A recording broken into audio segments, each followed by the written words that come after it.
up to date on all the latest. For SLC TV, I'm Poonam Kumar.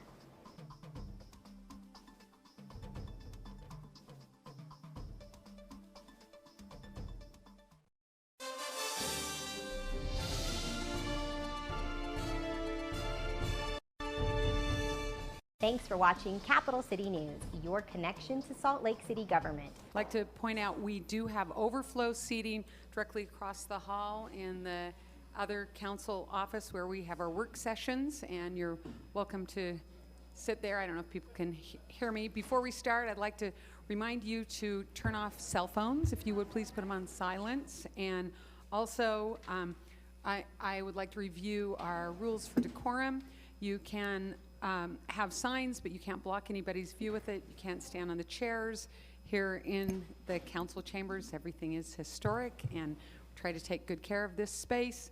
Also, when people are commenting, please be respectful. We don't allow cheering or jeering. We don't allow booing. We want everyone to feel welcome here and comfortable. And you may hear some things that you really love. You may hear some things that you don't agree with, but we ask you to be respectful of the comments that are made. And having reviewed those things, I'd like to ask you to join with me in the Pledge of Allegiance. I pledge allegiance to the flag of the United States of America and to the republic for which it stands, one nation, under God, indivisible, with liberty and justice for all. Thank you.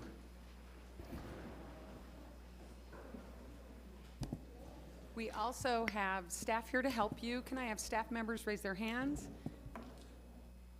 Got several people if you need anything. And if you'd like to comment tonight, please fill out a comment card that will be brought to me. And then when I read your name, you can come forward and comment. We have a 2-minute limit on that. We also want to remind you, we will tell you when 2 minutes is up. So it goes sometimes fast, sometimes slow, kind of depending on how much you like to talk. So just so you're aware of that. You can also share your comments with the council. Number of ways. You can call and leave a message. You can send an email or regular mail. All of those work, and we welcome your comments in any of those ways or here with us tonight. We are now moving to item A4, and at this point I would like to turn the meeting over to Council Member Erin Mendenhall for a special event. Thank you. We're going to honor some firefighters here tonight, and I'd like those firefighters that are here and know what we're doing to come forward, if you would, right now, and maybe line up here. And Chief, I'll ask you to, where is Chief Lieb? There you are. I'll ask you to introduce the individuals in just a moment. In the early morning hours on Sunday, October 9th, the 4 members of the Medic Engine 8 crew were returning from the hospital following a medical emergency call. And as the engine approached the fire station on 13th South and Main Street, the crew noticed the distinct odor that any firefighter knows to be a house fire. Captain Channing Jones, Engineer Becky Hall, and firefighter paramedics Val Tometz and Jimmy Lampy began a search of the area. Following their instincts and wind direction, Medic Engine 8's crew located a burning house several blocks away. Swift action was taken to evacuate the sleeping occupants and call additional fire engines and a ladder truck to the scene. Within 5 minutes, an all clear was reported as the firefighters helped the last of the occupants out of a basement doorway that was threatened by overhead fire. The crew's alertness and desire to serve their community certainly prevented greater loss of property and likely saved several lives that morning. Thank you, crew, but we're going to hold applause for just a second and let our interim chief, Lieb, come forward and introduce your firefighters. And would love to have the firefighters turn around so that the audience can see you. Thank you, Council Member Mendenhall. I appreciate it. And all the council, we appreciate you taking the time to recognize your firefighters of your fire department. These acts occur more often than we know, and it's worthy of note that you take the time to notice. So from your left, council, and your right, audience, I'll introduce our firefighters who are being honored. This is Captain Channing Jones.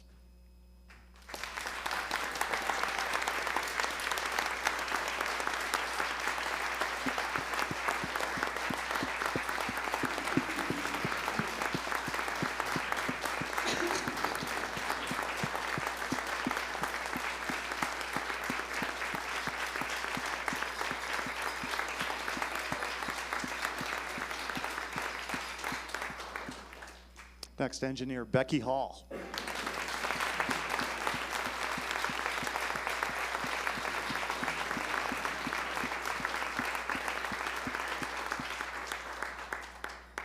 Paramedic Jim Lampy.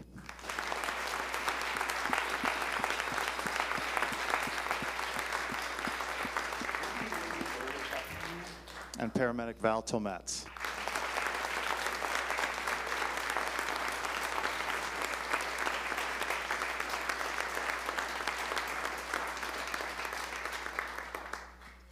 We'd Thank love you. to come down and get a photograph with our chair and with you, Chief, as well, if you don't mind.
Thank you again, and thank you for your service to our community. I'm sure there are a lot of happy people that you took care of. We will move now to item A5, the approval of our council minutes. Is there a motion to approve the minutes for October 18th, 2016? So moved. Second. Moved by Council Member Luke, seconded by Council Member Mendenhall. All in favor? Aye. Any opposed? None. All right, it is unanimous. Thank you so much. And I also would like to take the opportunity to excuse one of our council members who could not be with us tonight, Andrew Johnston. We appreciate him. We'll now hold the public hearing portion of our meeting, and we have a few opportunities for public comment tonight, and we'll call people based on comment cards that have been turned in. I will call on people two at a time, and yeah. Is that better?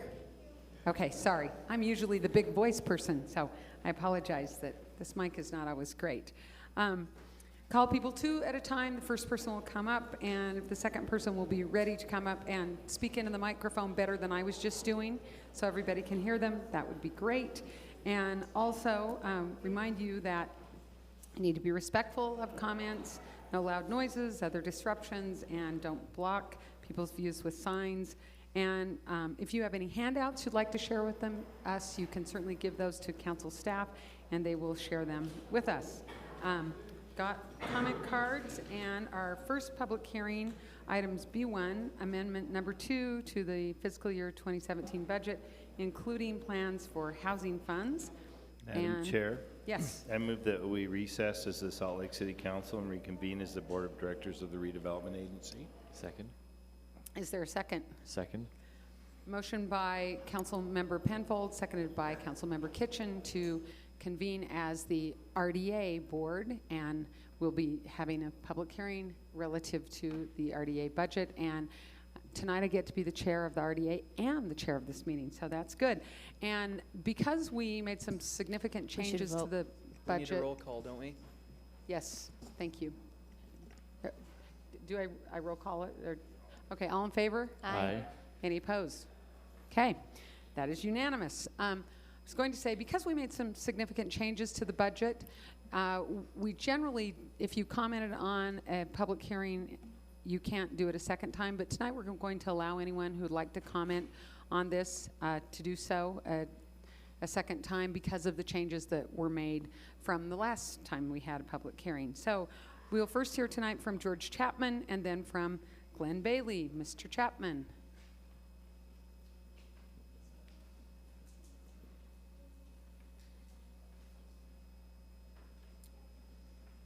Council members, I don't know where it escaped us, but you have a $12 million line item in the budget that almost nobody knows about. What it effectively does is takes away the opportunity for the public to have public comment, respectful public comment, on the 4 homeless sites. Over the last 9 months, promises were made that the public would have a chance to comment on the sites before the sites were cast in stone. This budget amendment changes that significantly.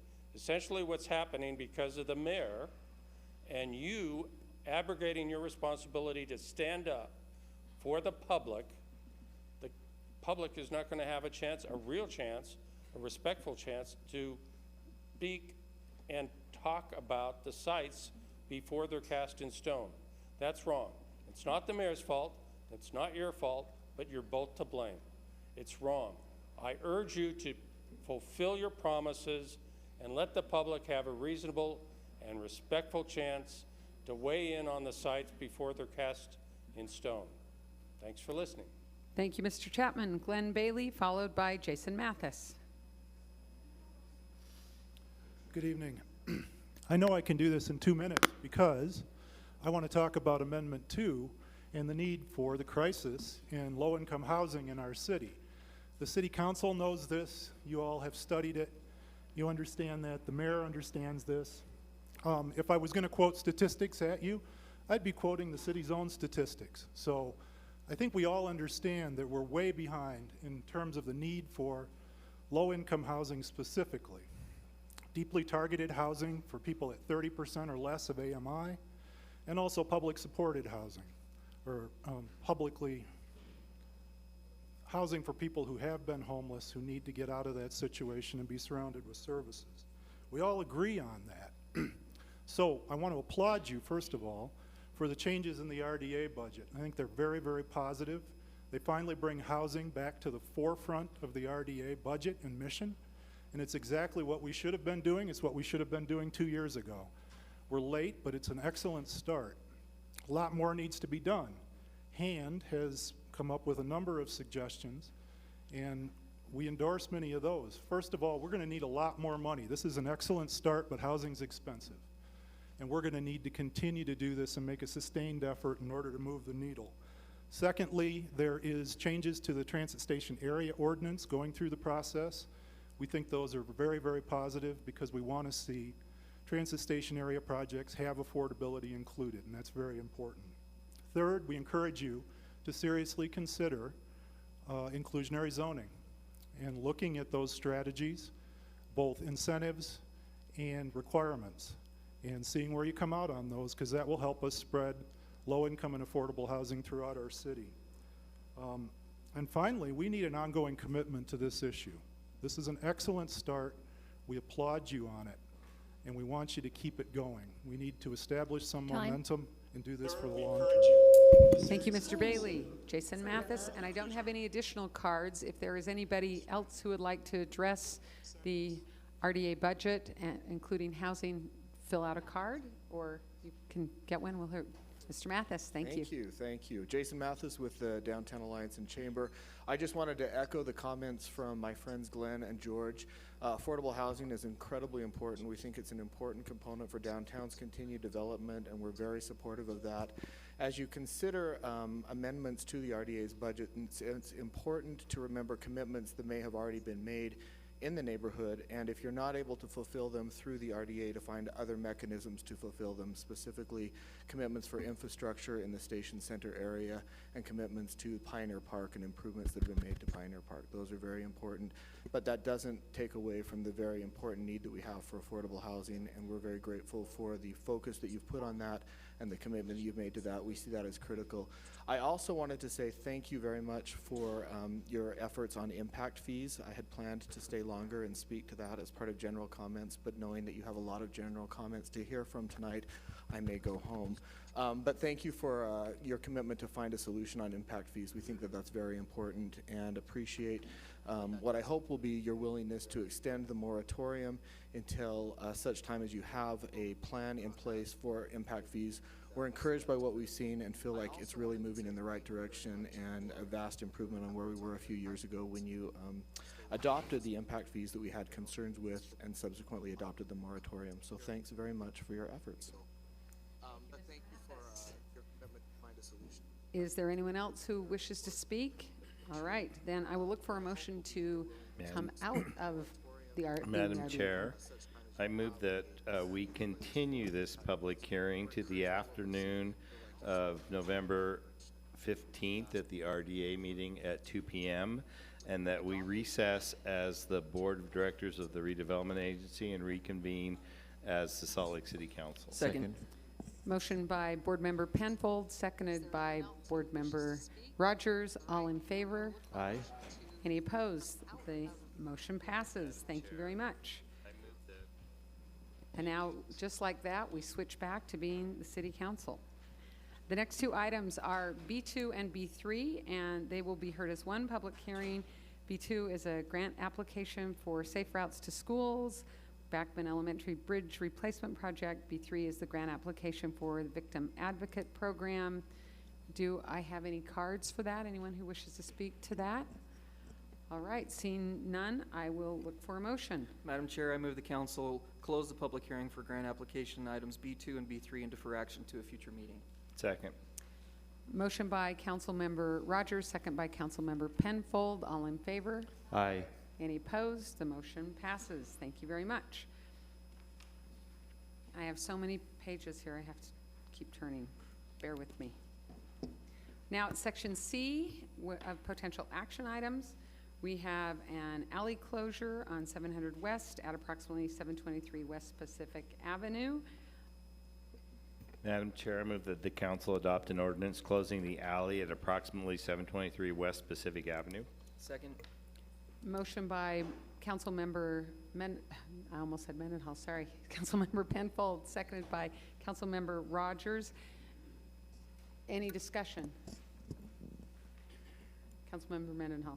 Not specific to this particular alley vacation, but I would like to bring up that we are well overdue for an alleyway vacation discussion. I know that we have a context of other much pressing issues, but I don't want to let this go. We need to have a policy discussion about this. Can I second that? All right. Noted. All in favor of the motion? Aye. Any opposed? The motion passes. Thank you very much. Now it is time for D on our agenda, and this is questions to the mayor from the City Council. Are there any questions of the mayor from City Council members? The mayor is not here. She was here, and now we have Patrick. Thanks for being here, Patrick.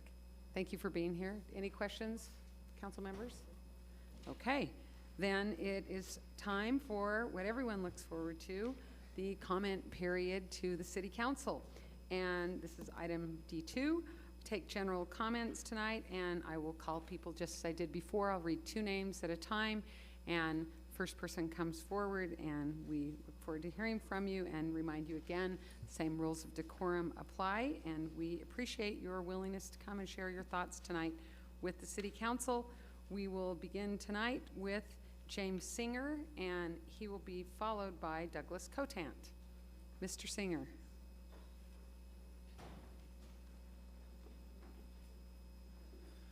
Thank you for allowing me to speak this evening. It's good to be here with you, City Council members, and among here are distinguished audience members who are obviously here for a singular purpose. This is Native American Heritage Month. We are very glad that we can celebrate this, but what we are concerned about are the effects and the protests and the terrible atrocities that are happening up at Standing Rock, North Dakota. I want to convey our gratitude towards you, that you have been willing to listen to us and have looked at a resolution and are looking to sign that soon, in a few weeks. To me personally, as a Native person, as Navajo and resident of Salt Lake City, it is not often that we get to see government, especially one that looks as you do right now, side with us. And it is a meaningful, symbolic gesture that you are part of us, that you stand with us. We have shown our fierceness through rallies over the past few weeks and months, and we are glad that we are in collaboration with you. We are here to show gratitude towards you, and especially towards all those in the city who have helped us, especially the Salt Lake City Police Department yesterday in our protest of corporate corruption. I'd like to ask those who are here, when it comes to Dakota Access Pipeline, to be sure to write your comments down so they can be in the record for those to see, and that we do not take too much time from this meeting. Thank you. Thank you very much, Mr. Singer. Douglas Cotant, followed by George Chapman.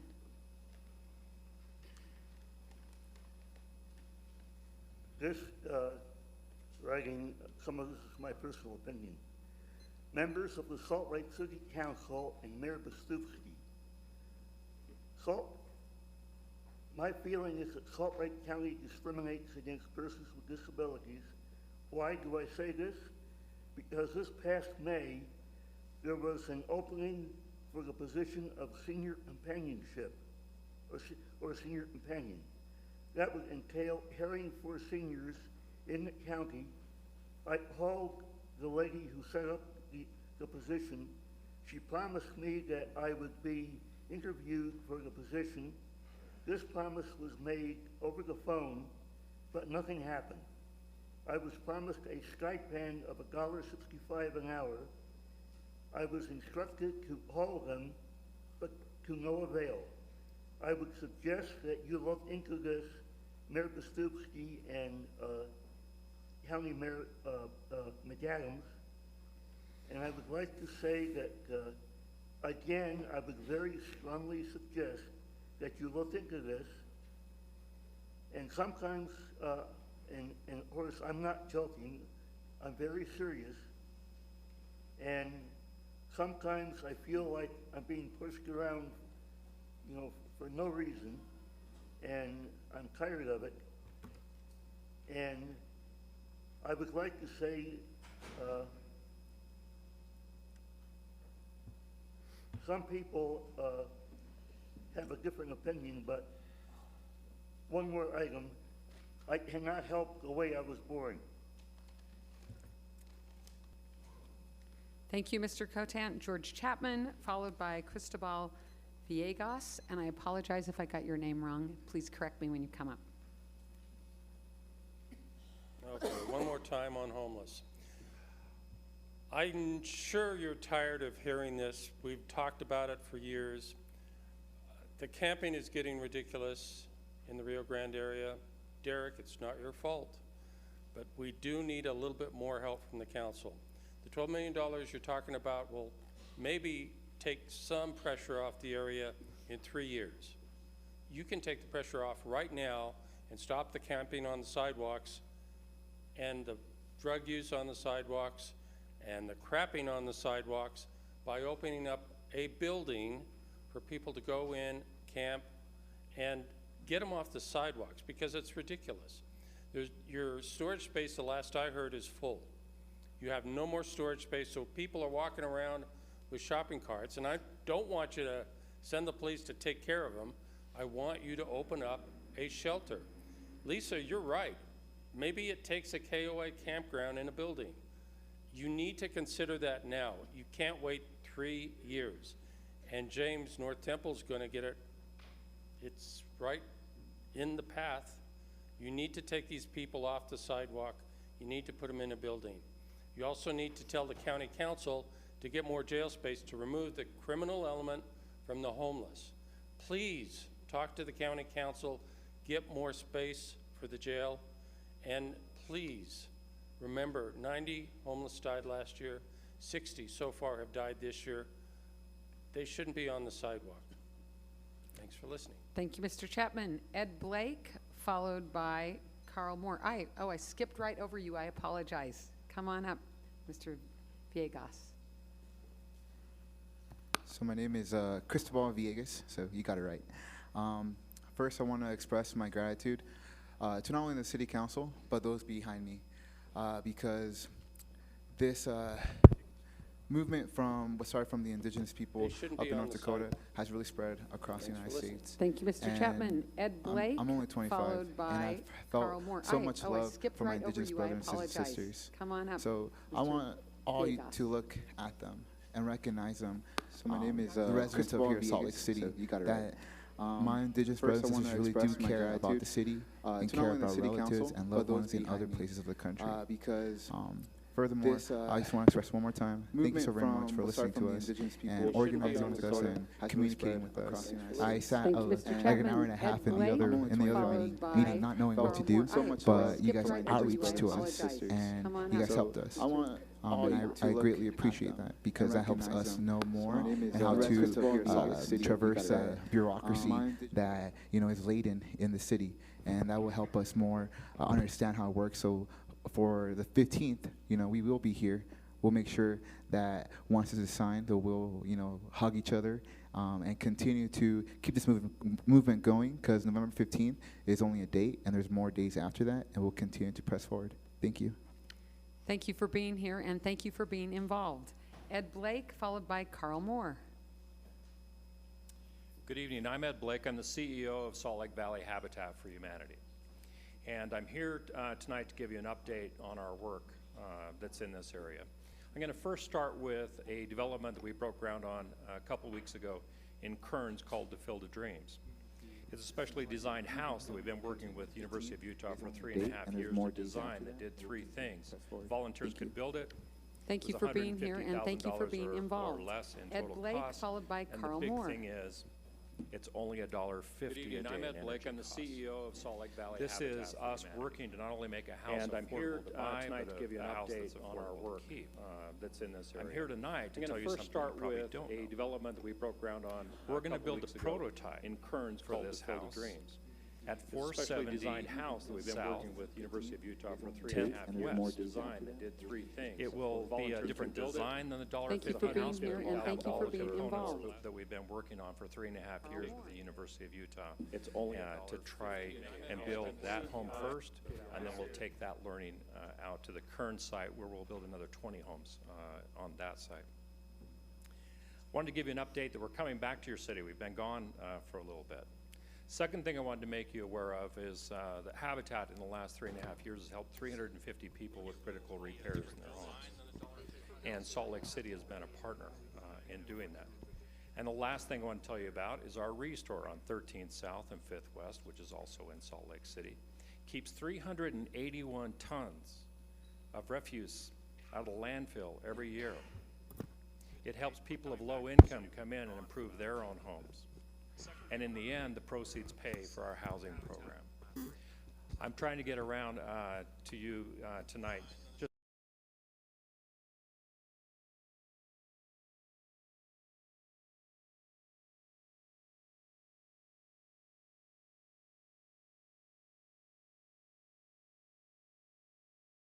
specific fact, but we all are. And my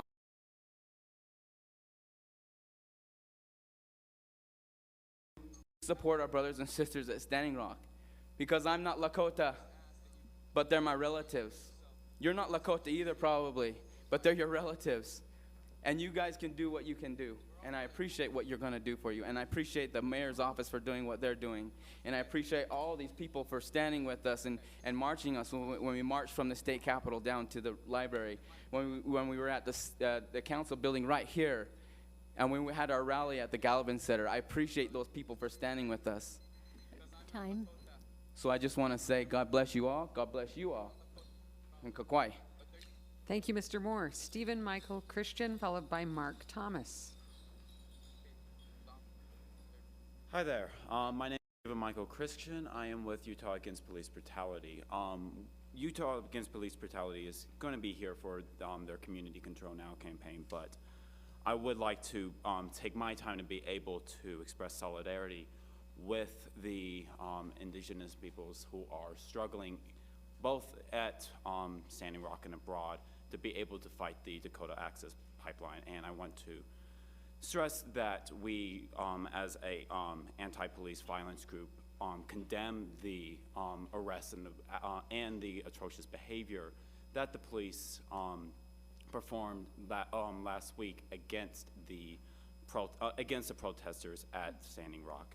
And the reason that we condemn them is because we recognize that the police, in their arrests and in their intimidation, have been are part of a larger history, a dark history involving U.S. violence against Native Americans, against indigenous peoples. This is a history of cultural genocide. This is a history of ethnic cleansing. And this is also a struggle that the Native peoples at Standing Rock are having to be able to fight for their own sovereignty and to protect their integrity, their land, from a pipeline that they didn't ask for. Thank you. Thank you, Mr. Christian.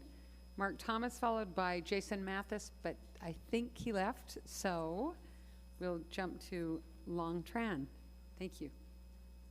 My name is Mark Thomas. I've spent a career in public finance around the West, financing various things for the state of Utah, the remodeling of this building in the 80s, and so forth. I speak as a person that understands something about finance. I've taught at 2 business schools here in the state, in the MBA programs.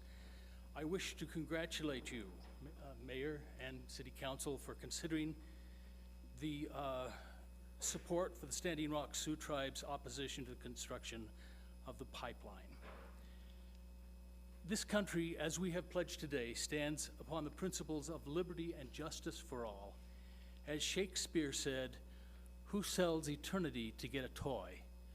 What we have here is a case where the risk, both financial and moral, is being shoved upon a people that do not want it for the sake of someone else's profits.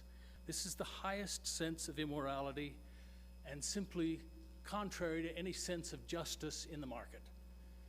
I simply say to you, thank you for considering your support for this. You have my utmost gratitude as exercising your moral and financial leadership in this country. Thank you very much, Mr. Thomas. Long Tran, followed by Carol Surveyor.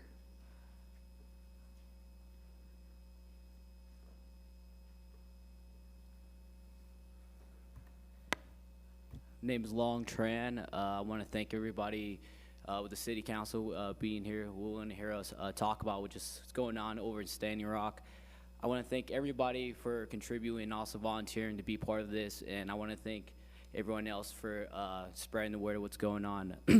So I feel like Standing Rock is more deeper than it really is. If we do not stand up for what's going on, especially with the oil company drilling through the land of Standing Rock, it's just gonna cause more corruption, more greed, and for the next generation to see us and allow us to see that happen, not taking action, it would be very terrifying to see. And it's just hard to see that's what's going on, and to be in today's society and to watch many people be taken from their land and being turned to victims because we allow big corporations to pay off our politicians and the police to allow this to happen. And it's saddening for myself, coming from a refugee family and allowing this to happen. And I feel that we all need to stand up for this, because what the oil is doing, especially fossil fuel, is affecting us not just nationwide but globally. That's going to be the biggest the biggest element towards our destruction of humanity. And I feel that everybody here knows that, and we know climate change is real, and we know that it's going to affect us in the long term. And I want everyone to stand up and do what's right and fight for humanity rather than letting greed and corruption take over us. So I want to thank everyone for being here. Thank you. Thank you very much, Mr. Tran. Carol Surveyor, followed by Jamie Crane Mousy.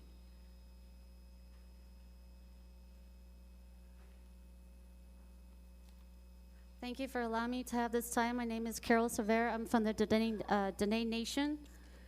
We are the people of this nation, but Dakota Access Pipeline have made us look like we are criminals and treating us as such. with false accusations, stripping our rights as American citizens, marking our water warriors with numbers and locking them up in dog kennels, shooting rubber bullets at our horses, our riders, and into the crowd. Their militarized intimidation tactics are trying to make us feel like we have no power and rights. We don't have justice. North America is now a land ruled by oil and the gun. There comes a time in the life of every nation when there remain two choices: submit or fight. We choose to fight, using prayer as our weapon, sage as our protection, and the drumbeat to unite us all with one heartbeat. We come to you to stand with us in unity, to give our nation faith that the system has not completely failed us, that there are still good people with good heart and compassion in the office. Thank you for passing this resolution to stand in solidarity with Standing Rock and also in solidarity with the Native nations here in the state of Utah. Let the natives know Utah does care. Thank you. Thank you very much, Ms. Surveyor. Jamie Crane Mousy, followed by Eric McClay. McClay, maybe? Hi, select men and select women. I would like to share with you why I stand with Standing Rock. 2 reasons. 1, because we made a pact with the indigenous tribe Standing Rock, and I believe we are a country that has matured and grown up enough that we can keep our pacts. We do not need to demolish them like we have in the past. We need to stand up and do what we have said we are going to do. The second reason is environmental. I think we need to pay attention to how much damage, financially and environmentally, this would cause, this pipeline would cause. We need to pay attention to the environmental damage, and we need to ask ourselves one major question. What kind of country are we leaving for our children? Thank you. Thank you very much. Eric McClay, or McClay, will you help me so that I can get it right? My name's Eric McClay. I'm from Monmouth Valley, Utah, Navajo. I was talking to my kids earlier about water. And if you live in Monmouth Valley, Utah, you know water is scarce. My family has to haul that. We have to haul this miles away. It's so hard to feed our animals. And I don't think people realize how far that is. And water to us is really sacred. And people take it for granted, especially here. People can just turn on the faucet if it's on. But in Monmouth Valley, you can't do that. We have to fill up a truck, and then we got to get 4x to go over the ranges just to get any kind of water into our homes to feed our kids. So that's why I'm here with Standing Rock. It's not just there, it's everywhere. So please, listen to what they say. Thanks. Thank you, Mr. McClay. Mindy Mayhew, followed by Bob Brister, and I don't have any additional cards if you want to give us one. And is Mindy Mayhew here? Apparently not. Bob Brister, if you'd come forward. Mr. Brister is not present. I understand there was a sound problem in the room across the hall, so I apologize from the council that there was a problem with that. So if you were across the hall and you had filled out a card, let our staff know and I'll make sure you get a chance to speak. Jacob Jensen, followed by Emily Parker. 2 more cards.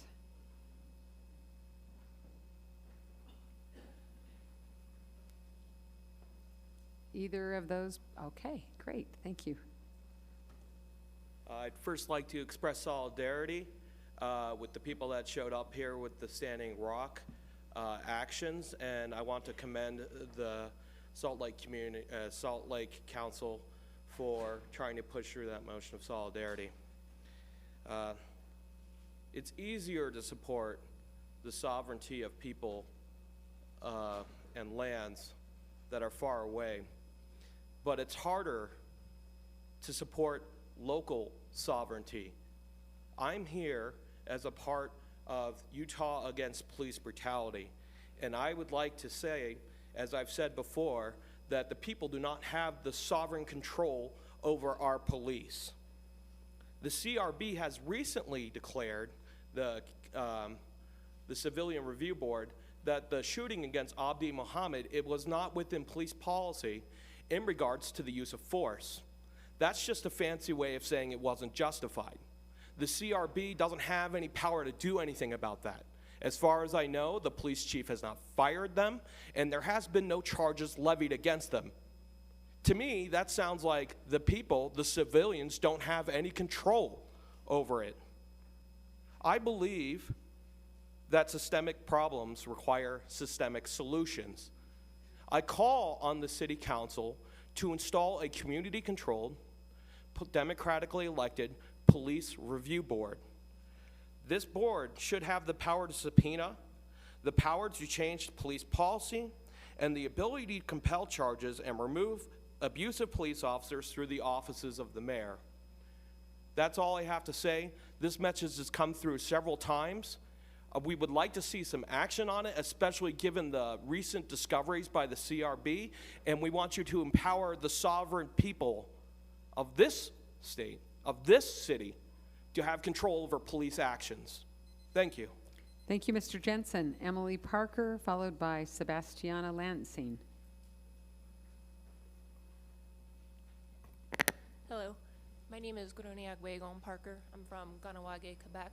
I'm Mohawk, Kanien'kehá:ka, and it makes me so happy that I can be here today in another state, in another country, and see you considering Native issues. There's a principle in my culture, in Mohawk culture. It's called the 7 generations principle. It's what we do today. We need to keep in mind that it affects people 7 generations away from where we are. And so when considering that and the resolution for Standing Rock, I ask you to consider where we'll be in 7 generations from now. Native rights are human rights, and water is a human right. Thank you. Thank you very much. Sebastiana Lansing, followed by Mindy Mayhew.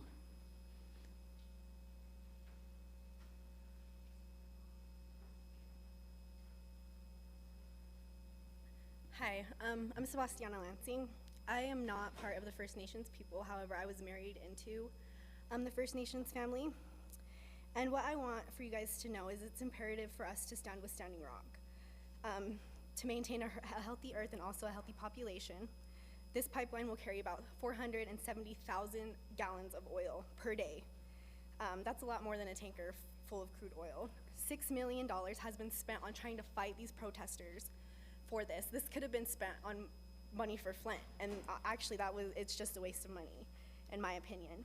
And lastly, the treaties all state that new infrastructure needs to be approved on or around the treaty. On or around any treaty land must be approved by the tribe. So, and this is really close to the tribe's land. I believe it's about a mile out. I'm not too sure about that, but I just would like you guys to also consider that this is imperative for us maintaining a healthy population. Thank you. Thank you very much. Mindy Mayhew, followed by Megan Koretz.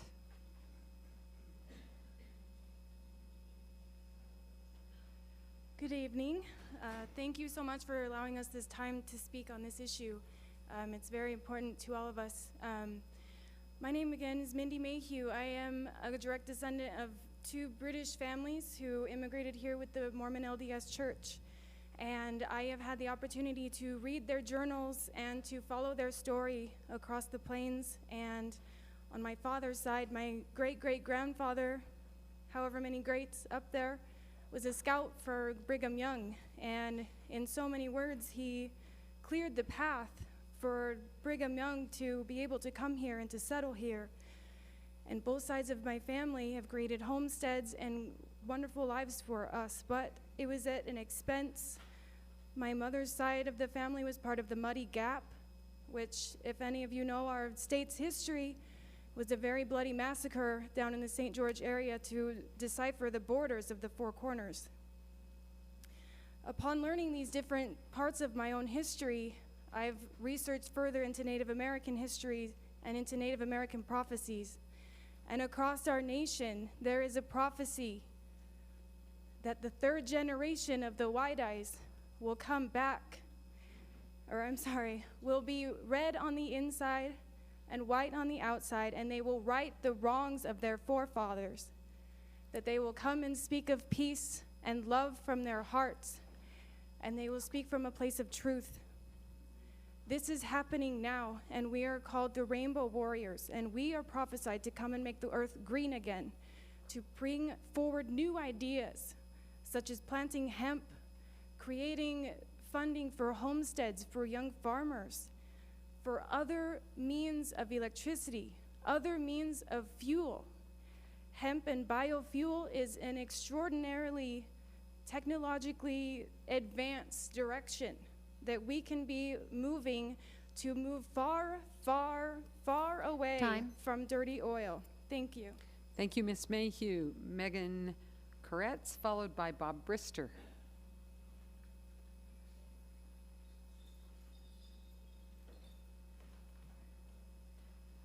Hi, I wasn't prepared on speaking tonight. I'm Megan Koretz. I'm an environmental student at the University of Utah. I'm doing the Environmental and Sustainability Studies program, which is something that actually didn't even, as a minor for my major, didn't exist 2 years ago. So the fascinating thing about this class is it's sort of like a college class without any answers.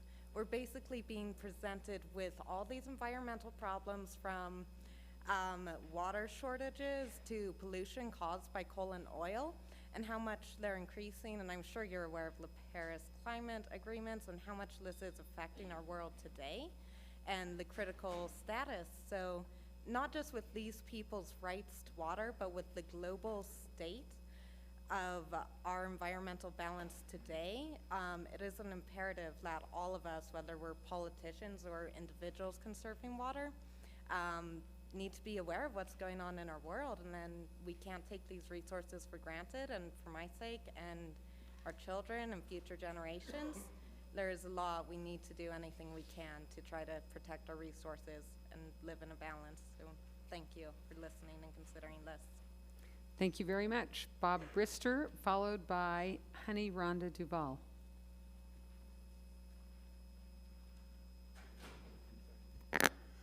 My name is Bob Brister. I'm a 15-year resident of Salt Lake City. I had the privilege of going to Standing Rock and taking part in the encampment there for a couple of days in September. So I'm very interested in that issue. I had a chance to read the proposed resolution, and what disturbed me is the following phrase: request the administration halt construction until a full environmental and cultural review is completed, unquote. Well, these regulatory agencies that are captured by the industries routinely approve this kind of stuff, so when they get the rubber stamp, does that mean it's okay? I don't think so. If you're serious about supporting Standing Rock, take out that huge loophole, which is big enough to build a pipeline through. Thank you. Thank you very much. Honey Rhonda Duvall, followed by Hazel Blackhair.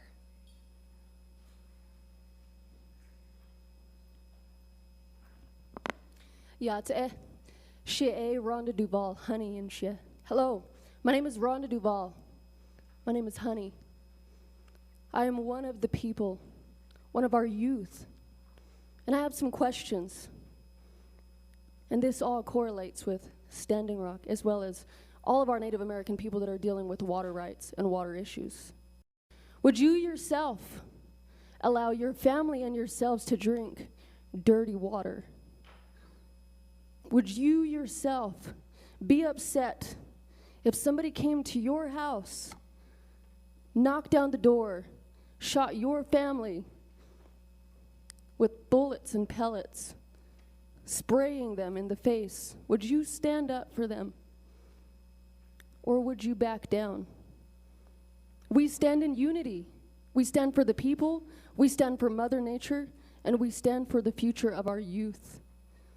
If we allow this to happen, we are showing our youth that it is okay to poison the people, to poison their children, to poison the community.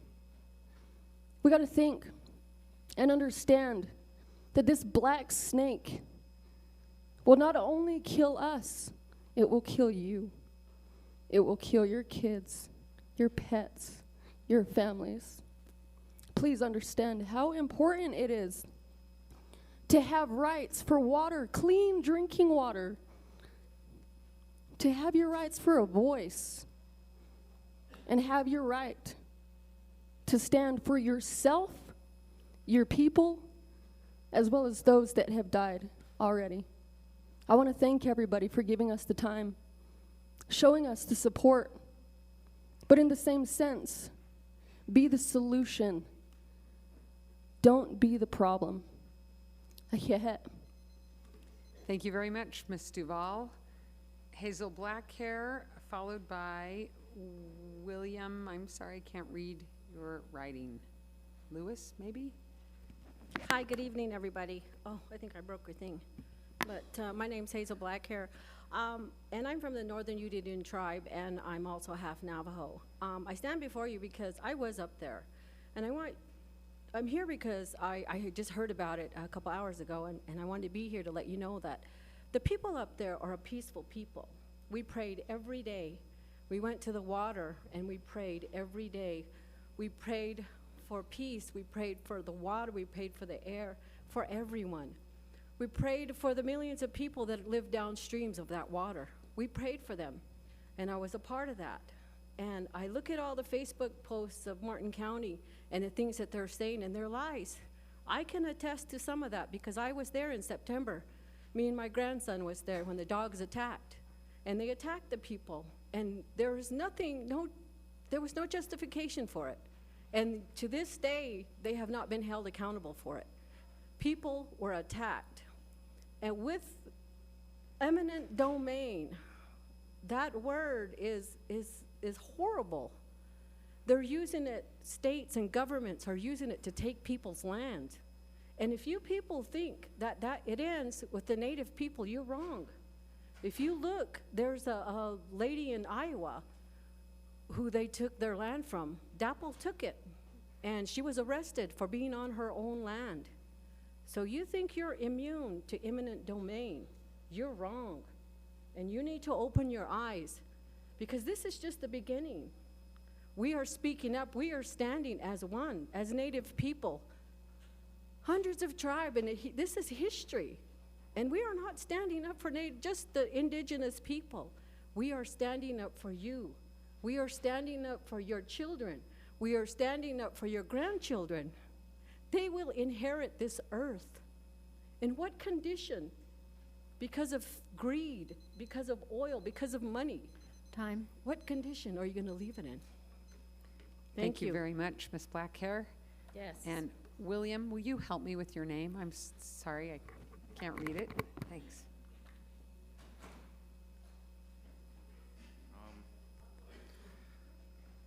I'm a local public street artist, and I remember like doing a lot of street art. I remember doing a lot of things like during the first or the second Iraq War, doing like posts about characters with like oil heads and like things coming out of them, like gas and stuff and everything. And this is no different. I mean, we live in this land, and like why you want to build a pipeline? I mean, why can't you just use the rails and stuff? I mean, what if you have like a natural disaster and then it just spills out? Just like what happened up in Alaska and with Exxon and stuff. And then I just want this to follow. I mean, I was part of the Shanghai networks protesting against nuclear waste, and it still happened. And I don't want this to fall apart, you know, because it went to greed. I mean, it's not right. I mean, and you need fresh water, and most water is, especially up in that area, especially that geographic area, which I've kind of studied a little bit, read about. A lot of the water is basically underwater aquifers. Same with Utah. And then if that's contaminated, it could contaminate coming this way. So it's very environmental, and you have to be very careful with your environment, because we are the caretakers of this land, all of us, not just indigenous people, but everybody has to have, you know, to protect this and make sure everything goes right. And if you can't do that, then what are you gonna do? Like, eat your money in the end? That's all I have to say. Thank you, Mr. Lewis. Gage Winters, and that is my last card. I also understand that there have been some audio problems in the hall as well as in the room across the hall. I apologize for that. And we're still happy to take cards if there's someone else who would like to speak after this. If not, Mr. Winters? We'll wait a second in case he is out in the hall. And while we're waiting, I would tell you thank you so much for being here tonight to share your thoughts with the City Council and with the Mayor and the Mayor's staff. We really appreciate having you here. This is our formal meeting. We also meet generally at 2 o'clock on Tuesday afternoons. And if you come then, that's called the work session, and it really is where we do a lot of the work. You can't speak, but you can watch what we do in our discussions, and sometimes they're fairly spirited about different issues. And so sometimes if you come here and you see us pass things and you think, wow, they didn't even talk about that, all the talking took place across the hall, and usually multiple times. It's not just, one fell swoop. So know that we are working, and we do discuss the things prior to passing them in here, and you're always welcome to come to that, or to come to this, or to come to both of them. So do we have Mr. Winters? Come forward, please. And Crystal Bazardi is after that. Thank you. I am a member of the Klamath-Modoc tribe up in Oregon, and the Shoshone tribe, basically of like all the West. And I think this is an issue that exemplifies the struggles of environmentalists. It exemplifies the struggles of Native American rights activists, and it also exemplifies the struggle of people concerned with police brutality. The over-militarization of the police has definitely played a large role in how North Dakotan authorities are treating these protesters. And I think we've seen recently through a lot of video coming out of the protests, multiple people being attacked by dogs, and it definitely reminds me of the civil rights movement during the 1960s. And I just think we need more people from both sides of the political spectrum to stand up for a demographic that has just been marginalized in U.S. politics, and too many treaties have been broken. And I think we need to treat the Native American people with the respect that we treat all other peoples. Anyways, thank you. Thank you, Mr. Winters. Crystal Bazardi, followed by John Weston Osborne.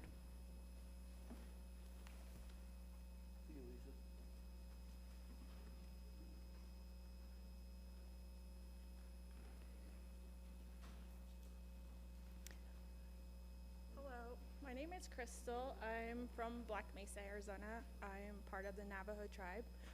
I'd like to explain a little bit about where I live and my feelings about it. Well, I live about 10 miles from Peabody Coal Mine, where Peabody is. Can I have you speak up just a little bit more and right into the mic? Thank you so much. I want everybody to hear what you have to say. Okay. Well, I live 10 miles from Peabody, and the environment there is very sad because we have Peabody digging into our backyard.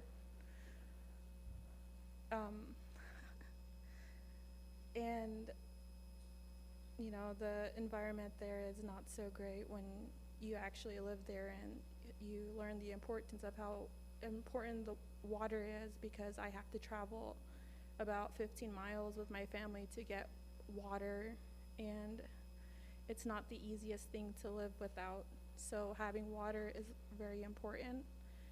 So on Thursday, when I was watching the live feeds from North Dakota, it was very emotional for me at what my feelings, and I just wanted to. I was at work that day, and I just wanted to leave and leave my work. So I think the importance of water is very important, and life cannot survive without it. So I appreciate your stance on our Native views and against fossil fuel. Thanks. Thank you for speaking to us. John Weston Osborne, followed by Braden Weeks. Hello. I just wanted to say that I believe police power is completely out of control. And I believe that here we have an institution that's historically organized as slave catchers, and that's how it originated, and that it has enforced Jim Crow, created apartheid. It's an institution that has locked away 2.3 million of its own citizens for mostly nonviolent crimes. And it seems oblivious to the violence committed when another human being is thrown in a cage. And whether they're shooting a teenage kid at the shelter and censoring the videotape, or whether they're abusing the human rights of protesters in North Dakota, this institution has proven itself to be completely out of control. It's not just a few bad apples. And I doubt that that man lobbying earlier for more prisons to deal with the poor has ever been in one of those dirty cells and seen the way people are humiliated. But I've seen a pregnant woman in Salt Lake County Jail handcuffed to a wheelchair in contractions, bent over, crying, pregnant. And what I'm trying to say is that this institution is rotten.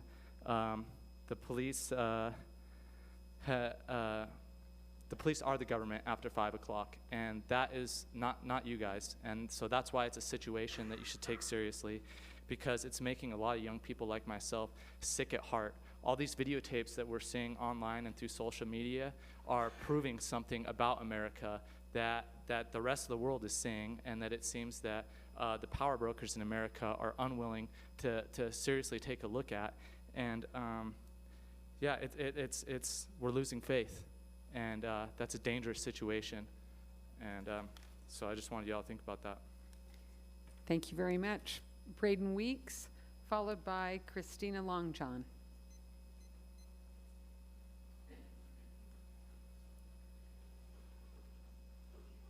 Hi. Thanks, I'm a little nervous. So I traveled up to Standing Rock, and I was there, and I saw the dog. I was there when the dogs attacked, and the mace and everything, and I just wanted to share that that's not the core feeling that I took from there. That is the first time that, with the prayer and the sincere care for each other, that I felt solidarity with others.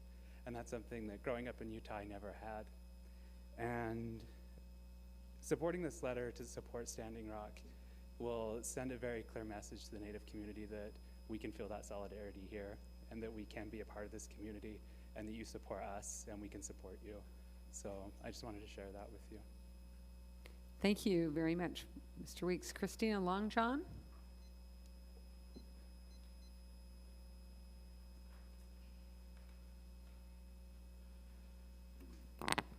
Hello, my name is Christina Longjohn.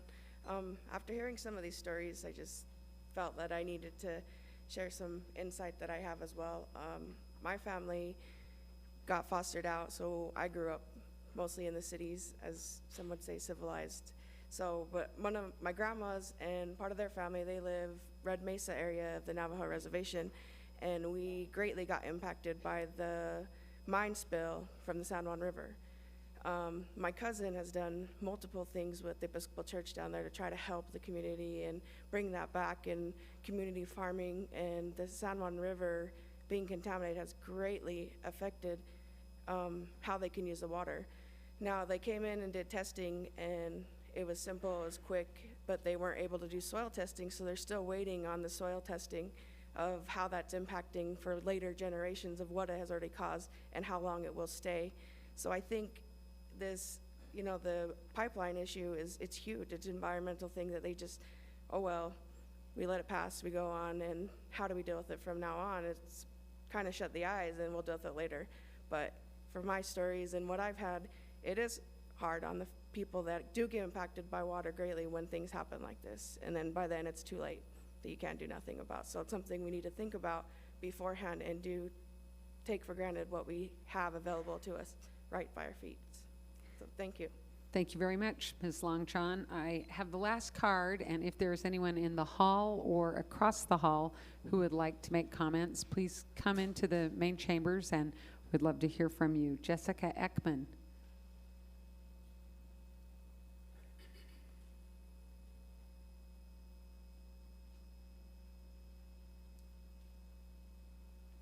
First of all, to say it is a little intimidating to be up here.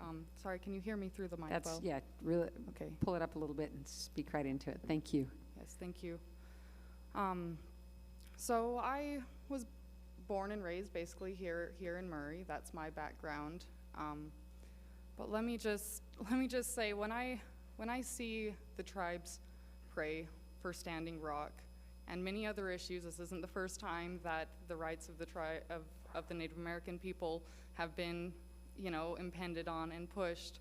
When I see them praying for Standing Rock, I don't see them praying for their people. I see them praying for all people that live on this land. And I've got to say that we are extremely lucky here in Utah to still get a lot of water from our own natural resources. And if they were coming and trying to put oil pipelines through the Rocky Mountains, we're lucky, because that would be a very difficult feat, but a lot of things would change very quickly. And you can notice an extreme difference in the quality of tap water city to city that you go. I was very pleased with the quality in Portland, and when I came down to Boise, Idaho, it tasted pretty awful and stale. And I come here and we are just so lucky. But we have to realize that, this land that we have, America, is a large place, and it's all interconnected. And I'm glad to see everyone standing together, and I think it's so crucial. I want to keep this brief, but it is so crucial, and you have to realize that they're not only standing up for their own rights, they're standing for the rights of everyone who lives on the land. Thank you. Thank you, Ms. Ekman. Adrian Romero, and this again is my last card, but we are happy to, I think people come up and they see it's not as awful as you might think. And so I'm glad that as the night goes on, people muster some courage and they're willing to come speak to us. So, Adrian Romero.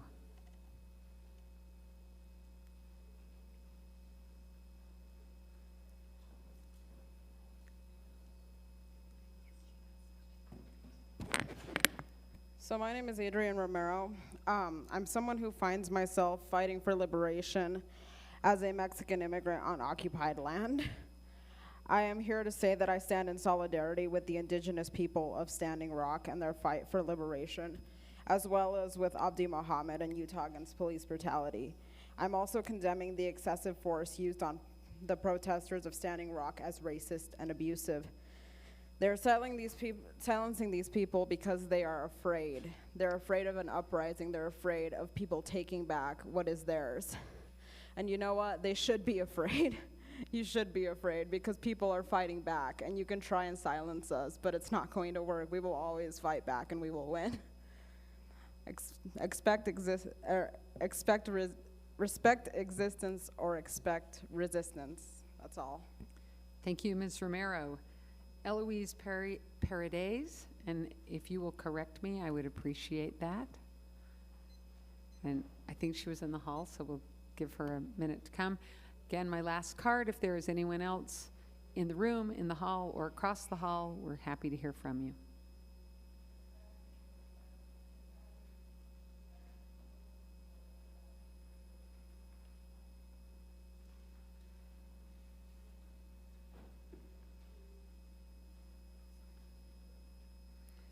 Will you say your name and then fill out a card afterwards? Thank you. My name is Monica Ten Bears. I am Sosoni. I also, too, was taken from my people when I was younger and lived in foster care.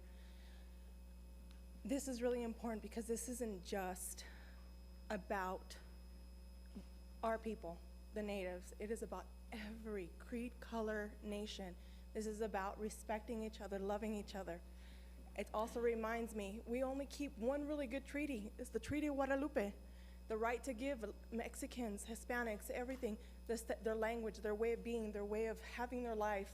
That's why when you call, dial, and you get the response, press English for one, oprime el número dos for Espanol, you know? That is because of the Treaty of Guadalupe.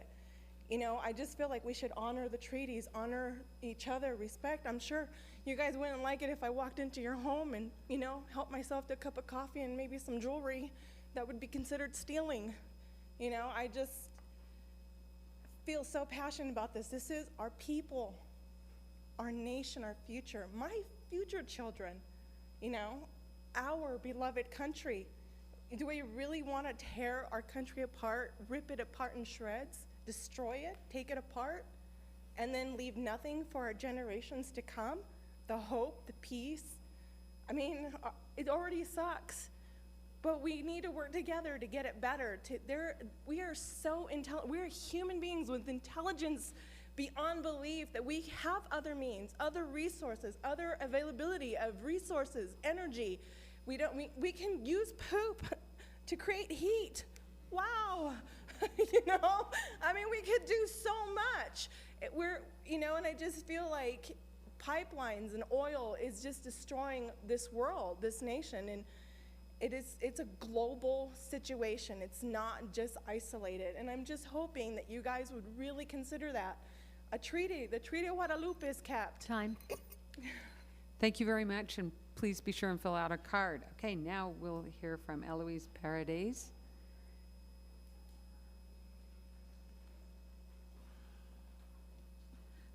Good evening. Like you said, my name's Eloise Paredes, and I want to thank you as councils for listening, giving us this time to listen to us and taking our comments. And the subject here is, you know, supporting the Standing Rock, and it is very touching for us as natives. And we'd like to have everyone's support in trying to fight to have a good environment for our future, our children, our grandchildren. And, you know, if we let just the pipelines, everything else to just come, what's going to be left for our kids, our grandkids? And we'd just like for you to help us by understanding us. This is our way of life, is just living in the natural world, you know, knowing what's around us, below us, above us, and always having a prayer in our heart and love for all the people that we have around us. We can't survive by ourselves. I know we can't. So we need each other. And again, I'd like to thank all of you for listening to us and having us here. Thank you. Thank you very much. Alyssa Hundersmark, followed by Shirley Begay Smiley. And we have some seats that have opened up in the chamber. If you are in the hall, would like to come in, would be happy to have you come.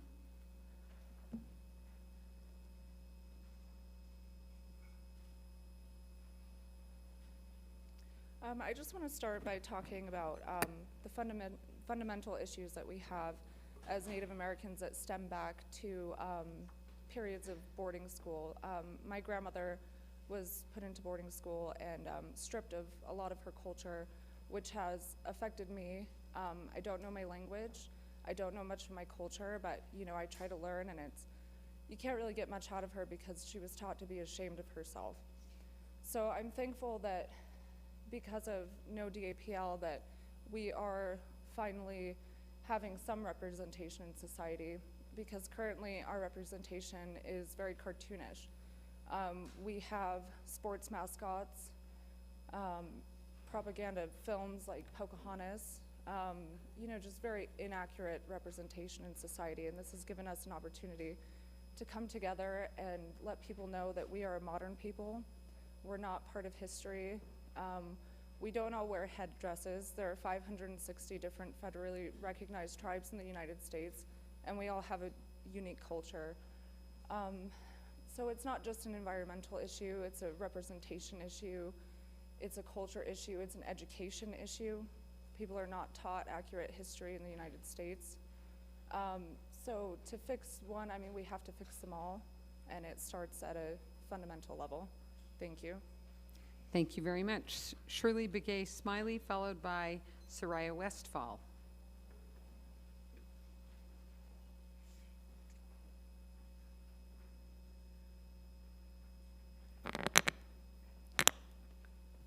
Thank you for giving me the privilege to speak tonight, and thank you for passing the resolution on November 15th. Thank you all. My name is Shirley Begay Smiley, and I've lived here in Salt Lake City for almost 40 years now. And I've been doing a lot of research on the rally or protest. I don't know how you call it, but the way I see it, it's a peaceful one. They're praying to keep the pipeline off their land. And they're not only doing it for themselves, they're doing it for the younger generations. And that's what I'm concerned about.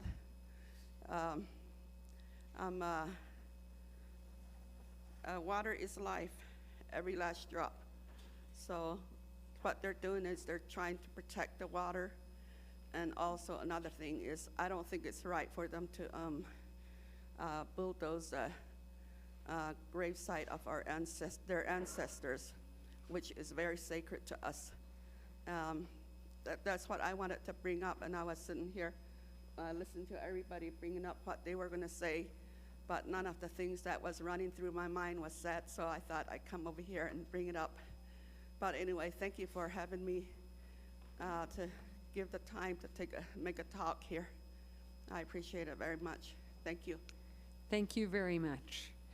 Soraya Westfall, followed by Samantha Stott.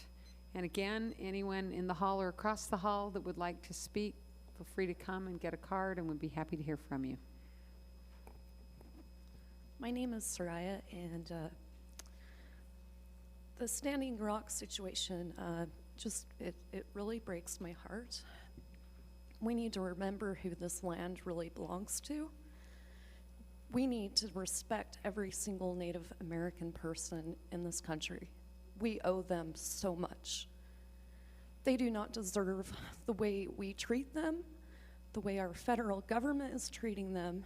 We're threatening to poison their water. We all deserve clean drinking water, and we owe them everything. This land is their land too, but it mostly belongs to them. We came in, our ancestors came in, took over their land. It's not right, morally and ethically and environmentally. Thank you. Thank you very much. Samantha Stott. Hello, my name is Samantha Stott. As a Utah resident who has been born and raised here and benefited from the genocide and the mistreatment of the Native people who lived here before my ancestors, I stand not only in support of the people in Standing Rock and the mayor's message to them, but I also demand that the state of Utah and the city of Salt Lake recognize this system that has allowed this abuse and begin reparations immediately. We've seen it in the videos and across the states and heard it in our own streets. Being ignorant and complacent is violently and effectively destroying our Native people and their sacred land. Thank you very much. That was the last card I had. Looks like there are a few more.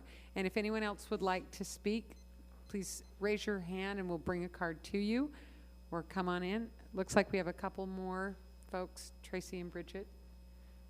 Thank you. Several more. Okay.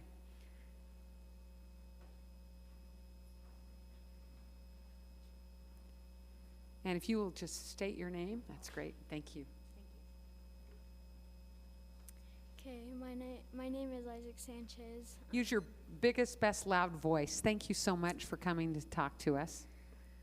My name is Isaac Sanchez, and I'm Navajo, Kaya, Southern Cheyenne, and I just think that this is outrageous, that this was our land, and here they are taking our oil and putting it in our Missouri River. And I was just thinking about it the past few days, and it got me mad, and I just thought about it a lot, and it kept racing through my mind and getting me angry and thinking, why are they doing this to our land? Why are they doing this to our rivers?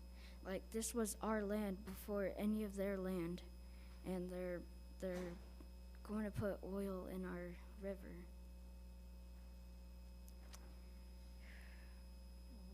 Thank you, Isaac. And it looks like I have a couple more cards. Other people would like to speak. Come forward and say your name, and then you can hand your card to staff members. Thank you. My name is Sabriel Daniels. I wasn't quite sure what I was getting into when I was coming here. I just got back from Costa Rica and wanted to come and support for Standing Rock and for water, because even being in a beautiful beach of Costa Rica, watching plastic coming over and over and over again, it really just struck a chord with me and how valuable water is, and it inspired me that I get to speak for the water, and I get to show up for what is my human right and all of our human rights. I was here in Salt Lake with, I don't know if you guys had anything to do with the Parliament of World Religions. I'd hear you guys talking about money and all of these things, and that was my first wake-up call, seeing 80,000 people from all over the world come together to heal the hearts of humanity. And what was done here last year is a ripple. It's a ripple of water. It's a ripple of our life. And I thank you so very much for doing something. It sounds like you guys control a lot of the finances that go on in this state, and I thank you for putting a little bit of soul into our money and where it goes and doing the most good for the most people. And I just urge us all to continue to do that. I feel like there's this scarcity mindset that goes on, that there's not enough, so we need more oil, we need more money, we need more this. Everything we have is already here, and we need to remember that. And for those of you who disperse what we have, to do it with heart, with soul, with mind, and with community. I am so overjoyed and filled with the love of everyone who shared today, from homelessness, from our water, from our native people. It's so beautiful to see that and feel that coming together. I've never been to one of these before, but if this is what it's like, then sign me up. I'm all about it. So thank you guys so much, and aho. Thank you very much. And come forward, and let's see, Tracy or Bridget, do you want to collect cards, and then I can tell you when to come? Okay, Lehua, thank you. Tell us your name and feel My free name to is speak. Marvin Oliveros. I'm a member of the Yankton Sioux tribe. I was born and raised until the age of 14, just downstream from the Standing Rock Sioux Tribe Reservation. I moved to Salt Lake City at that time. Please forgive me, I wasn't prepared to speak. I'm not a speaker. I moved to Salt Lake City at that time and lost touch with some of my culture. As I got older and got out into the workforce, I began working in places like refineries, power plants, mines, things like that. I spent about 4 years doing that, making great money, supporting my family, things like that. Within those 4 years, I saw my health, co-workers' health get worse. Every day I showed up to work. An example is Elko Barrett Gold Mine. I'd show up to work in the dark, work all day, see chemicals and warnings about things that you're working with that are dangerous. As I'd leave work, I'd look down one side of the road and see these beautiful hills and mountains with wildlife and stuff roaming them. I look on the other side, I see just these domes with no crevices, no habitats. Nothing on these hills but just mounds of man-made dirt. They're the size of the same mountains on the other side, but they don't hold the life that the untouched land does. After seeing that sort of stuff, I began working in the wind industry. I've worked in the wind industry for the past 8 years. There are other options to stripping our Mother Earth of these fossil fuels. In the wind industry, there's minimal toxins that could fall from that wind turbine to the ground. Proven is the farmers that we lease this land from farm directly up to the base of these towers. Every ounce of oil or anything that's dropped is accounted for. Thank you for your time. I stand with Standing Rock. Thank you very much. And did we get your card? Okay. William Van Wagenen, followed by Joseph Brandon. Thanks again for giving us the chance to speak. Last night as I was driving home from work, kind of late at night, I failed to use my blinker and a police officer pulled me over. And he came up to my car, took my information. He was extremely polite, super friendly, super nice. He ran my insurance and then came back and said, hey, you know, make sure you use your blinker next time. And I'll just give you a warning and I hope you have a good night. It was a really great experience. And that was a reminder to me that the police really are there for our protection. But when I say our protection, I mean for white people, and I mean for people that have money. I don't mean for black people. I don't mean for Native Americans. If you're Darian Hunt or if you're Abdi Muhammad, they can shoot you in cold blood and have no consequences and have it covered up by the police or by the district attorney or whatever other officials that are responsible for those things. And if you're Native American at Standing Rock, you can be attacked by a dog, strip searched naked, and thrown into a cage. So I think that really tells me something about what the police are here for, why we have police, and that's why I feel like it's very, very important to have a community-controlled review board, just like a lot of our colleagues have been asking about and encouraging you all to take action on for months now. Thank you. Thank you very much, Mr. Van Wagenen. Joseph Brandon, followed by Sandra Lee.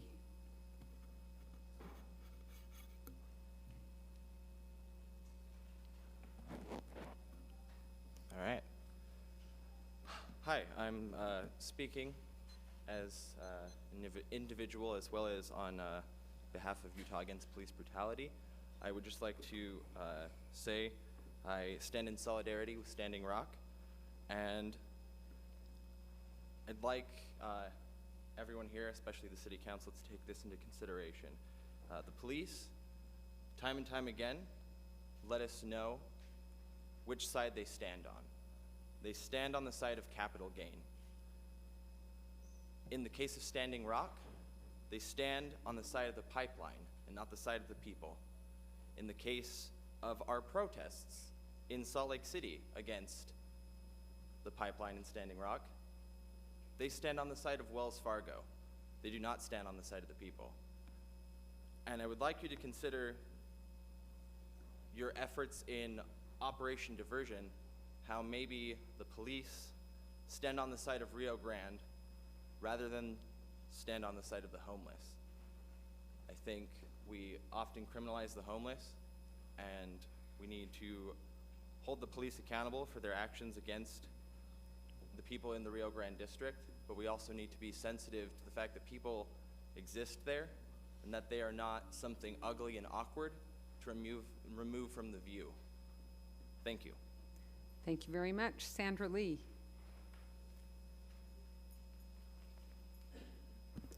Hello, everyone. I didn't plan on speaking this evening, but my daughter, who's had the privilege and she feels like her responsibility to go up to Standing Rock, is leaving early this morning for the second time. And she wanted us to be here this evening, and I felt a little bit of responsibility to share a little bit with you. As I'm sitting here listening to these people who come up, and first of all, Native Americans are a quiet people. They have a quiet strength, and I appreciate all their courage to come up here and speak to you. As simple as their message may be, I'm grateful for it, because they're not ones to stand up and be heard the way that they are tonight. And I appreciate all of you giving them the opportunity to do so. So first, let me introduce myself. My name is Sandra Lee Yinxie. Hanarahni Shema Do Shaja Kintlachitni Shache Torachitni Shanale Toban. I am full Navajo. I come from the reservation. And I am a prime example of a Native American who lives in two worlds.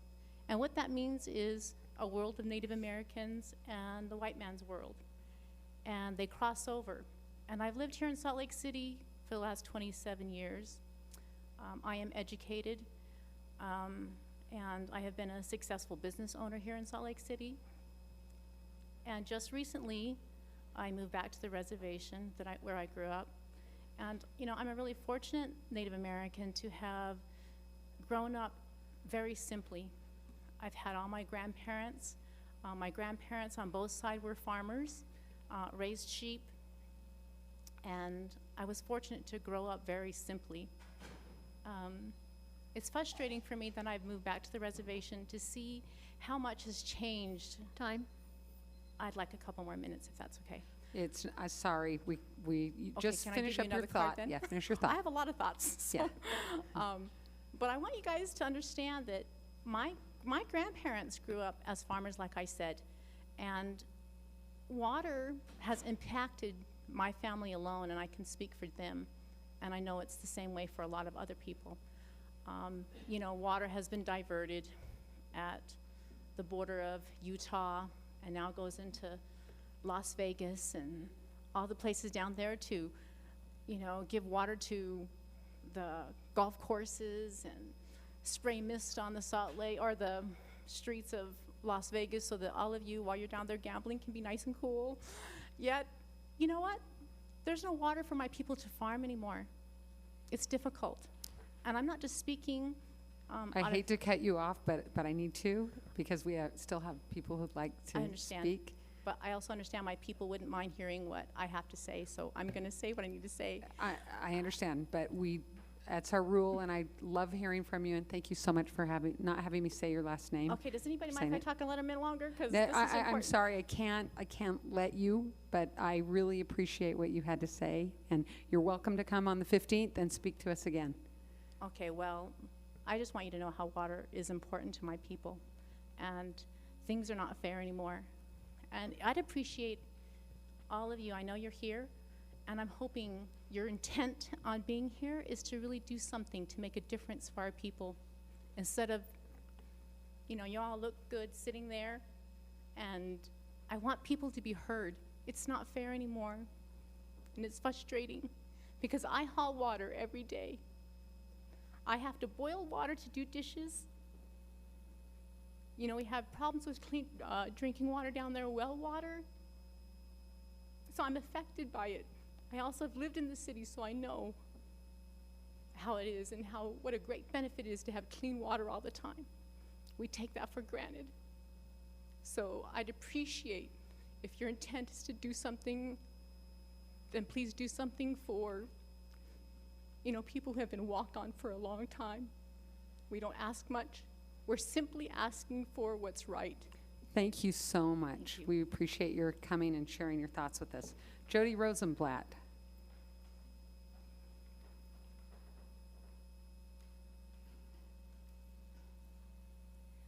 Thanks for taking our comments. So I'm a cancer researcher at the U, and what I just want to say first off is that I'm outraged and incensed with what I've seen going on at Standing Rock. I mean, it's a violation of civil rights, and I think that is one of the worst things, but it's also a violation to our earth. And those are my emotions, but what I'm also concerned about as a scientist is that when I look at the cancer maps through the National Cancer Institute, they really map quite closely with where the pipelines are going. Now, this is a correlation. We don't know that this is causing cancer, but I think we deserve a study, a long-term study on this, and I would think it would take at least 50 years to get this kind of information, and I think that that's what we should be doing, is getting this kind of information. We wouldn't just put food and drugs into our mouth without having a good understanding what harm they could do. And so I think this is what we should do. And in the meantime, we could be looking for clean sources of energy, which is what we need for the health and wealth of our country. Thank you. Thank you very much. Is there anyone else who would like to speak to us tonight? Would be happy to hear from you. And we'll get you a card. And you can come up and speak and fill it out afterwards. If you'd like, just be sure and say your name for us and speak into that microphone. My name is Ty Markham. I drove up from Torrey, Utah. It's about 2.5 hour drive, 3.5 hour drive. To be here tonight, I didn't intend to speak, but I am grateful for the opportunity. I'm thinking about symbols tonight. The symbol of how we destroyed the Native American culture back 200 years ago. What did we do? One of the ways we exterminated them is we killed the buffalo. We exterminated the source of their life. Now, let's fast forward to today. Today, what are we doing? We're trying to exterminate not just the Native American peoples, our First Nations peoples. Our culture, the immigrants that came into this land 200 years ago, are trying to exterminate, not wittingly, but this is the effect. They're trying to exterminate all of us by destroying life-giving water. The buffalo then, the water now. There was a prayer at Standing Rock, and if you watched any of the YouTube videos, it was a very beautiful thing. They prayed and they prayed and they prayed right in front of the militarized police. And guess what happened? Maybe you know, maybe you saw. There were hundreds at least, of buffalo ran into the scene. If we believe as spiritual people that there are signs that give us meaning, that speak to us in a spiritual level, that speak truth, as in many years ago when the Mormon pioneers were invaded by crickets and they prayed, and the sign, the Savior then was the seagull. If we believe in those kinds of signs, let's pay attention to the meaning and the symbol of the buffalo. Thank you. Thank you so much. Ty Markham. And will you be, this is your card? Okay, thank you so much. And I think there are a couple more. And our staff member will go ahead and start speaking, and they'll get it from you. And be sure and say your name for us. Thank you. Hello, my name is Michelle Sanchez. My maiden name is Allrenner. I figured I should speak if my son was able to speak, and so it's our first time speaking. I'm a current student at the University of Utah, getting my Bachelor's of Social Work degree in May.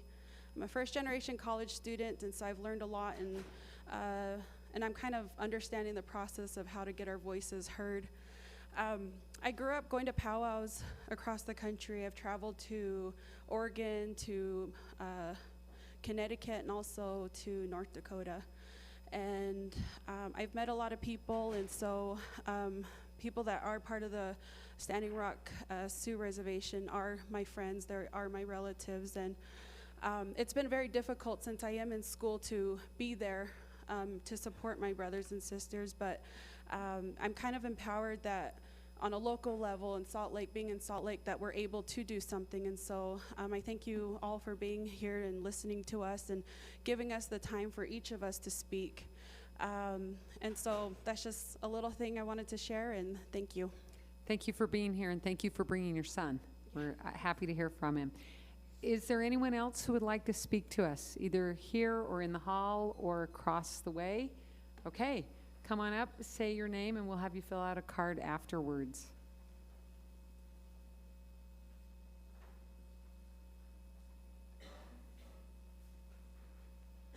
Hello, my name is Tyler Lansing. I am Navajo. I'm from the Navajo Nation. I come here for my concerns on the Standing Rock.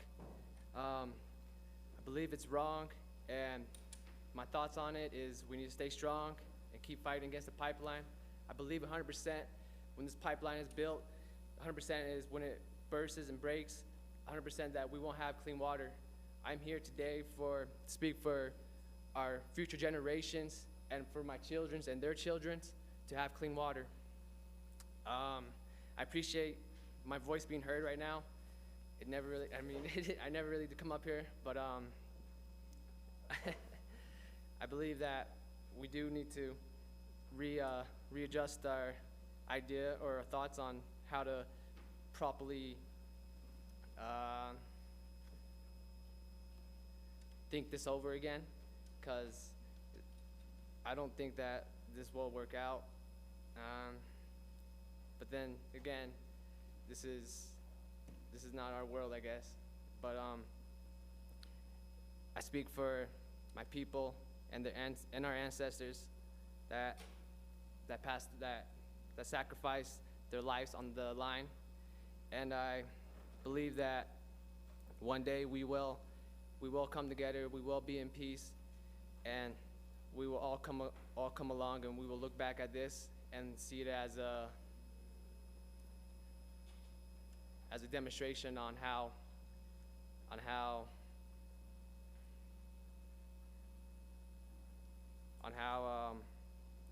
oh man, I'm so nerve-wracking.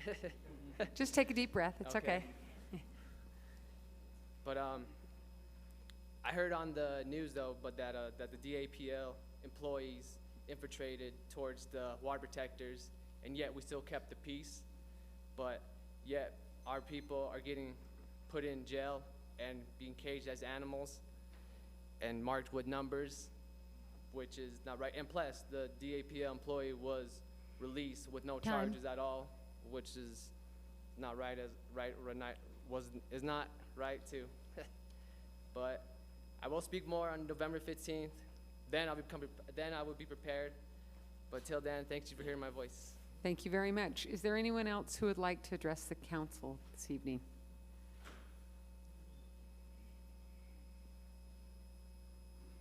Hi, my name's Fontera Wynn.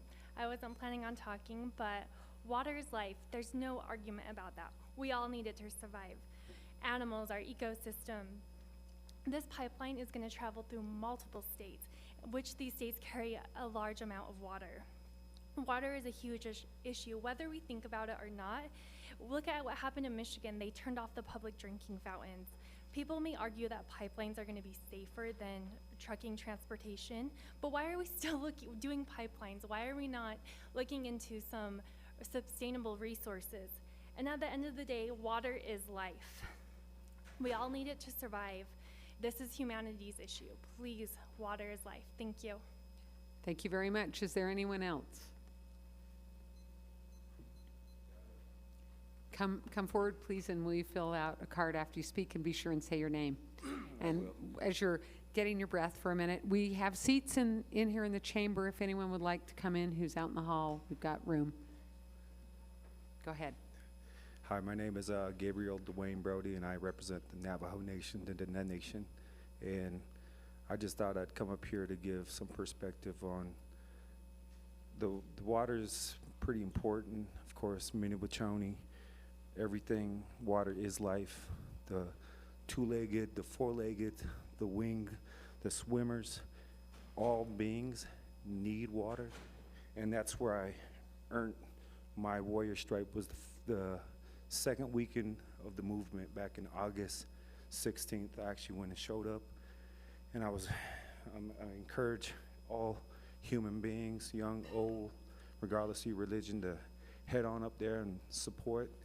And you're going to be healed in a whole different earthly manner outside of colonized concepts. And the medicine is very powerful up there. So if you really want to get an essence of who you are as a human being, you should everybody should make their way to Cannonball. And I just thought I'd bring that perspective. And I actually took care of the sacred fire that Saturday all night long.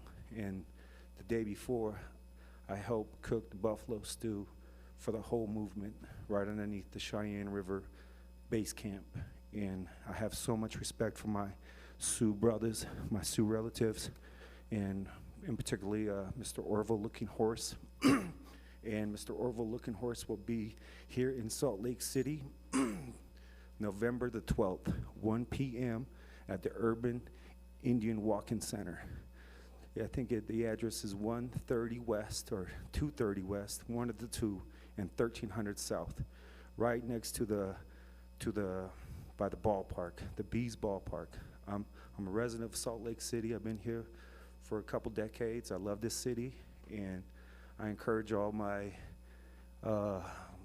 religious people, my Mormons, to maybe come and give us a hand, and maybe we can get together and show people how to create light creation versus destruction versus toxic versus fossil fuels versus renewable energies. Everything is here. The technology is here. We Can I have set you wrap up your example. thoughts? Thank you so much. Sorry, and I guess that's it. Head on up to Cannonball, y'all, and your hearts will be touched. Then your hearts will be touched, your minds will be touched, and by showing up there, you're gonna tie a knot together, and you're gonna use both to get to a whole new future.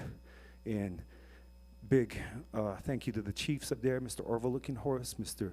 Dave Archambault, and I need to ask you to finish. Okay, meeting with Tony, y'all. No DPL. Thank you. Thank you very much, Nick Kuzmak, and thank you. Everyone's done so well to remember to not clap or cheer. It's amazing, but we're clapping with our hearts. Thank you. Hi. As someone who's been watching this and written a little bit about it, I also stand in solidarity with the protesters and the protectors at Standing Rock, as well as the efforts on behalf of Utah Against Police Brutality for a community-controlled board. Regarding the protectors at Standing Rock, these people are leading the fight for our very survival. Not to be melodramatic, but they're the ones on the front lines, and any and all support should be given to them. Thank you. Thank you very much. Is there anyone else who would like to address the council this evening? All right, thank you so much, all of you. Oh, go ahead, excuse me. I saw several people going both directions. Please tell us your name and then fill out a card afterwards. I come from the Dene Nation. I grew up here in Salt Lake City, but I was born in Arizona. Can I have you speak up just a little bit? We want to be sure everyone has a chance to hear you. Yes. Thanks. So I was up in Standing Rock about a month and a half ago, or 2 months, and I was really moved by the sense of community and the sense of strength that everyone up there is harnessing. There's a lot of work to be done there, and apart from this pipeline that they're fighting, this is not just about the pipeline, it's about other Native issues and about Native sovereignty. I also want to share something else that I learned up there, and it was to meditate on the presence of water in my life and in everyone else's life. Cooking felt more powerful when I saw pots of boiling water, bringing out the nutrients from the food that also housed water within them, food grown from the presence of water within the soil, before they made their way into my world. I was in tune with my body, never gorging myself with water. Instead, slowed myself down to give love to every sip I put inside my body. One evening while I was there putting water over the fire, I understood fire to be a beautiful counter energy to water, why we prayed to both, respecting their relationship. I bathed in the Cannonball River, felt the water support me, stronger with every breath, more comfortable as my warm body found balance to its coldness. On hot days, my conscience didn't fight an uncomfortable sweat, the water being released from my body. When our world moved away from the sun, the river transformed into a mirror, so still and quiet. Your first world, as was mine, was inside our incredible mothers, where we were protected by water, our mother's bodies stored. And this is why I understand water to be essential to all existence. Thank you so much. Is there anyone else who would like to speak to us this evening? All right. Not seeing anybody, I'm going to give Councilmember Mendenhall a point of personal privilege. Thank you. I just wanted to invite you to stay for a moment, and after big public comment periods that go until 9 o'clock, sometimes this is the point where the hall clears out and then we wrap up our meeting rather. But tonight we're about to vote on making some incredible changes to our own energy in this city with Rocky Mountain Power. It's no small thing, and so I invite you to stay, and there will be no fanfare, but it is absolutely connected to the discussion around renewable energy and the opportunities that bodies like this have to have an impact on, in some small part of our lives here as city residents, and the dialogue that we have with great big providers of energy and power like Rocky Mountain Power. So if you can, stick around for 5 minutes. Thank you, Councilmember Mendenhall. Madam Chair. Yes. And if I may, just encourage people that we are always open to accepting written comment and email and phone calls, and I would encourage people to continue to do that and to talk to other people who might want to provide that input before our next meeting on the 15th. Thank you for adding that, Councilmember Penfold. We are on to new business, which is item E on our agenda, and there is no new business. So we'll move to unfinished business, item F, and that is, the first item on the agenda is our capital improvement projects.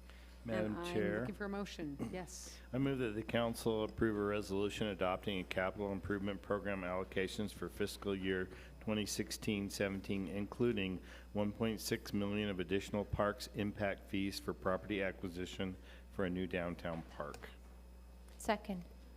Motion by Councilmember Penfold, seconded by Councilmember Mendenhall. Is there any discussion? Seeing none, I'll call for a vote. All those in favor? Aye. Aye. Any opposed? The motion passes. Thank you very much. Our second item of unfinished business is regarding the impact fees moratorium extension. I'm looking for a motion. Madam Chair, if I may, I move that the council adopt an ordinance amending Chapter 18.98 impact fees to extend the temporary suspension of collection of certain impact fees. Second. Motion by Councilmember Penfold, seconded by Councilmember Rogers. Is there any discussion? Yep. Yes, Madam Chair. I think that in our motion sheet we have a little note to talk about this. Just so that the audience and those who are following along understand, this ordinance extends the one-year impact fee suspension, otherwise known as a moratorium, scheduled to expire tomorrow on November 2nd, 2016, until 90 days after a new impact fee facility plan is adopted by the City Council. Utah Code requires a 90-day waiting period before a new impact fee schedule goes into effect. And I just think it's important that people know that this is something that we don't have anything set in place, and we can't just arbitrarily set fees without having a new plan put in place. So for us to move forward, we need to extend that moratorium so that we have a good discussion and public output, so we can public outreach, so that we can have a good public policy and discussion throughout this. Thank you, Councilmember Rogers. Further discussion? All in favor? Aye. Any opposed? It is unanimous. The motion passes. Thank you very much. Madam Chair? Yes. I move that the council adopt an ordinance granting an electrical utility franchise to Pacificor. This is the part she was talking about a minute ago. And I second wholeheartedly. You're 30, actually, but. Am I? Dang it. I'd like to speak to the motion. Good try. Motion by Councilmember Mendenhall, seconded by Councilmember Luke. Any discussion? Yeah, I just want to say that this is a real milestone, and I want to thank Erin Mendenhall for all her work on the efforts on the council and before she became council member, because this took a lot of years of work, and I'm very excited about the commitment this city is taking to renewable energy, and it reflects in this cooperative agreement. So thank you very much, Erin, for all your work on this. That is too generous of you, and really we should thank all of the activist groups, all of the watchers of policy out there, all of the people who came in from the margins and brought a discussion that shows up as a motion sheet. That's how things happen. I think everybody involved, in particular Councilmember Aaron Mendenhall. All in favor of the motion? Aye. Aye. Any opposed? The motion passes. It is unanimous. And we are on our last item of unfinished Madam business. Chair. Yes, ma'am. I move the council adopt a corrected version of the Joint Renewable Energy and Carbon Emissions Reduction Goals Resolution originally adopted July 12 of 2016. Motion from Councilmember Mendenhall, seconded this time by Councilmember Penfold. Is there any discussion? Yes, please. Yes. We heard a lot tonight about oil pipelines, and yet I would venture that many of us are going to go get into our oil-burning cars and drive home. I have an electric car, but I didn't get to drive it here today, and I'm in the minority. Most of us are driving fossil fuel burning vehicles. Most of our buses are still burning fossil fuels. And it is convenient to say, don't build a pipeline. It's less convenient to change our modes of transportation, to change our energy production. But we must. We must. And that financial access is different for every one of us. But something that we can do, and that our sustainability department, Vicki Bennett, and her crew worked hard on, is to create some seriously aggressive carbon reduction energy goals. And they didn't just make goals out of them. We took it to our new franchise agreement with Rocky Mountain Power and said, we're not going to sign a 25-year contract anymore. We're going to talk about the goals we have as a city, and we're going to see if we can come to an agreement with you that you support our goals. And then we'll sign a 5-year contract, and Rocky Mountain Power agreed to that.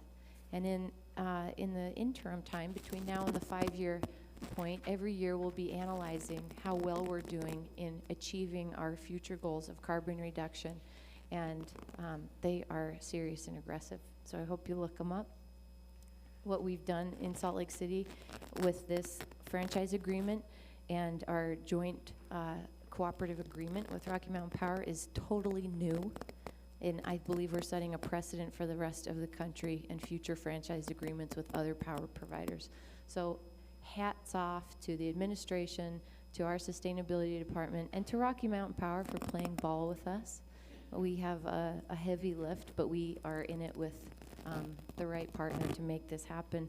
So what it means, bottom line, is that in less than 20 years, we will be looking for renewable energy to supply Salt Lake City as a whole. Turn your light switch on, it's renewable energy. And we can find a way for other municipalities to do the same thing and put that kind of leverage on our power providers to change the way they do business.